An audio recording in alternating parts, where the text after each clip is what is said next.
পৃথিবীর যে কোনো চর্মরোগের জন্য আপনি এই গাছের পাতাটি ব্যবহার করতে পারেন।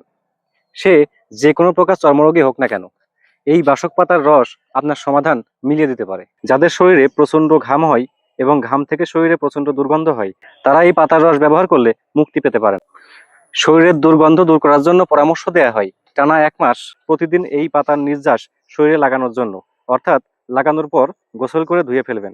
এমন যদি নিয়মিত 1 মাস করতে পারেন, তাহলে সারা জীবনের জন্য ঘামের দুর্গন্ধ থেকে মুক্তি পাবেন। এছাড়াও বাসক পাতার রস কাশি ও শ্বাসকষ্টের জন্য অনেক উপকারী, এটা সবাই জানে। কাশি হলে এই পাতার রস মধুর সাথে মিশিয়ে খেলে কাশি নিরাময় হয়, এবং এই বাসক পাতা পুড়িয়ে তার গন্ধ নিঃশ্বাসের সঙ্গে গ্রহণ করলে শ্বাসকষ্ট ও কাশি দূর হয়। এছাড়াও বাসক পাতার অনেক উপকারিতা রয়েছে। রাস্তায় চলতে ফিরতে অনেক সময় এই লম্বা পাতাটি চোখে পড়ে, অনেকেই ডাল কেটে নিয়ে যায়, কিন্তু এটা করা যাবে না। এই গাছগুলো যেমন আমাদের রোগমুক্ত করে, তেমনি পরিবেশের ভারসাম্য রক্ষা করে। এগুলোকে আমাদের পরিচর্যা করা উচিত। যদি বিলুপ্ত হয়ে যায়, তখন আর খুঁজে পাবো না।